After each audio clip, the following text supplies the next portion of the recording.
how do you know? Case Well, would have been shorter if somebody had gotten murdered, wouldn't it, Miss Bailey? $80,000 is a lot of money, isn't it, Miss Bailey? You can't agree with Perhaps. that. You can't agree with it. Strike the question. Ma'am, could you please answer my question? Gibbers means Jew in boots.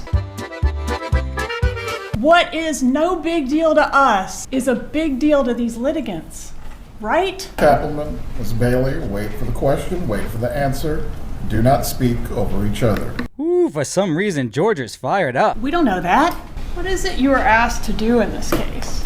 I was asked to review the documents I was given and to opine about whether this was truly a highly contentious custody case. On the stand as a family law attorney, she was called by Donna Sue as an expert to tell us why Wendy Jill's divorce wasn't contentious. And old Judy, the YouTube lawyer, told me there may be a little catfight in here. Let's watch. Why would your opinion about whether it was a highly contentious custody case matter?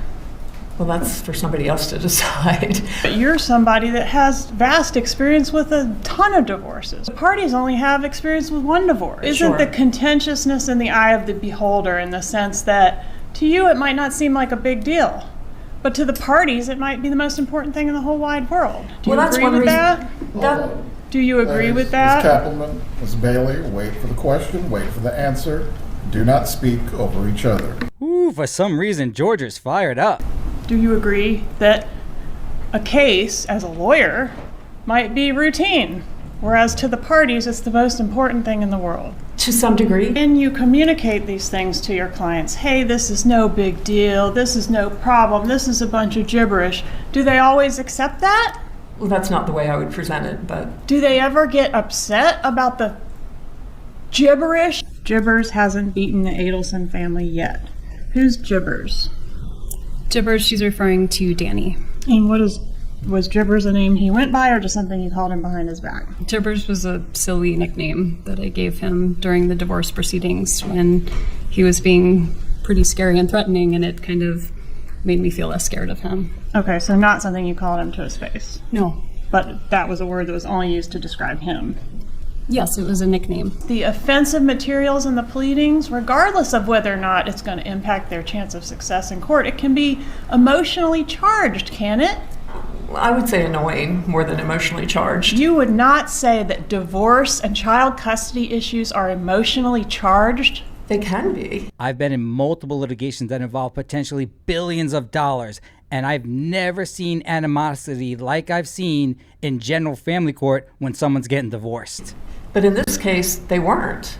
They weren't? How do you know?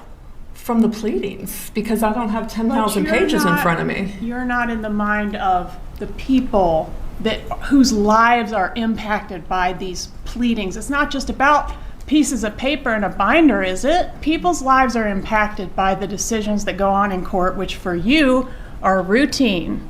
Would you agree? In this instance, they reached agreement on all issues, so they had complete control of what was coming out of the court. Ma'am, could you please answer my question? Are people's lives impacted in drastic ways by routine matters that we see in court as lawyers? People's lives change after divorce, certainly. So, like, I may think I've got a bag of stinky garbage, but the garbage man might not think it's stinky at all. Do you get the reference? I don't. What is no big deal to us is a big deal to these litigants, right? You can't agree with Perhaps. that. You can't agree with it. Strike the question. Ooh, Georgia's on fire. Have you ever had people get murdered based on the issues that are going on in your family law I've litigation? never had anyone murdered. I had, in one instance, Middle Eastern person committed suicide just because there was a divorce, and that was shameful. So nothing was it was literally the day after the petition was filed. And to you, divorce is not shameful, is it? To me, divorce is not shameful. Divorce is not a basis to commit suicide, is it?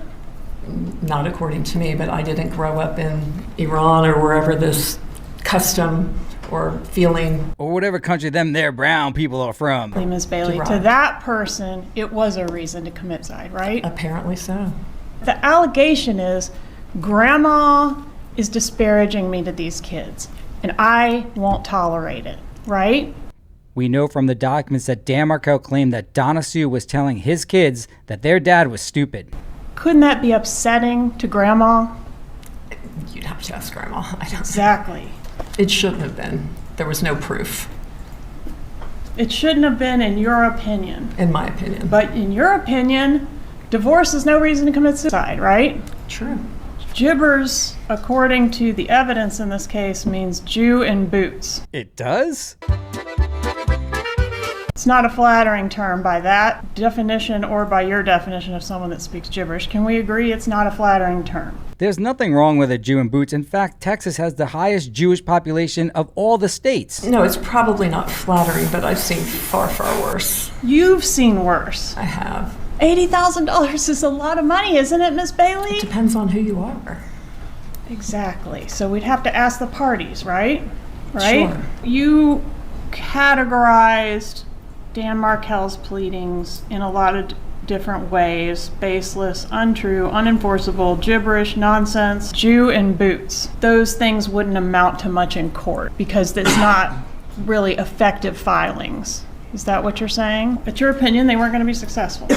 Yes, that's my opinion. This attorney's being called as an expert witness, and Georgia's doing a great job showing that she may view this as a non-contentious divorce, but it all depends on how the parties view it, and the only people that can attest to that are the parties, rendering this expert completely useless. That the things he was putting in there are inflammatory, Right. and they potentially could make the parties or their relatives upset to read those pleadings. Sure, nobody wants to read those allegations, true or not, about themselves in a public record. Case Well, would have been shorter if somebody gotten murdered, wouldn't it, Miss Bailey? And if our case, we hadn't had a murder, we might have a lot more paper in our case, wouldn't we? No, because the divorce was over in July.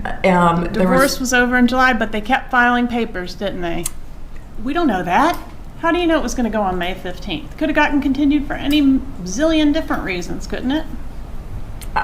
It was set for May 15th, and it was noticed for May 15th. Is there a chance this witness slept with Georgia's college boyfriend? I'm not sure why George is really attacking this broad. 15th, but at the time of Dan Markel's murder, litigation was still ongoing in this case. It Yes?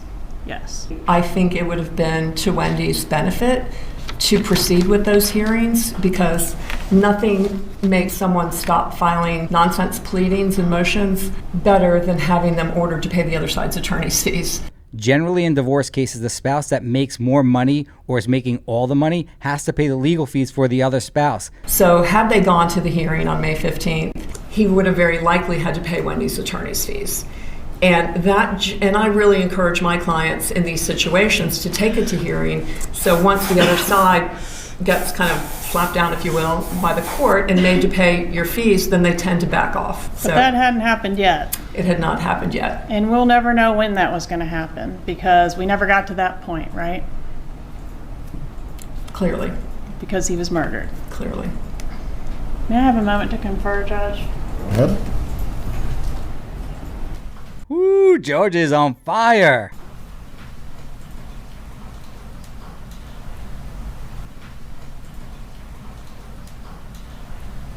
After that long meeting with her co-counsel, Georgia informed the court she had no further questions.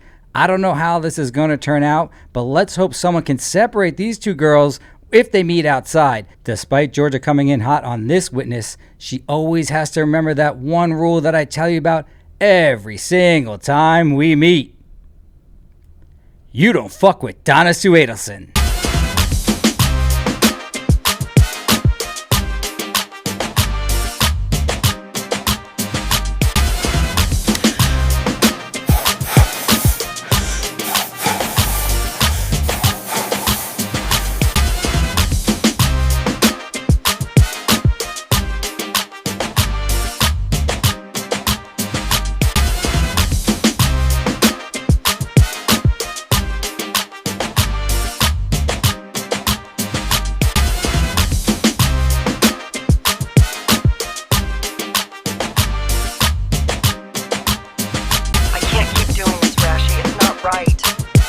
Donna, I need you. I can't live without you. Please. Do you want to take this outside? I'll throw you away like that stinky garbage. You bitch!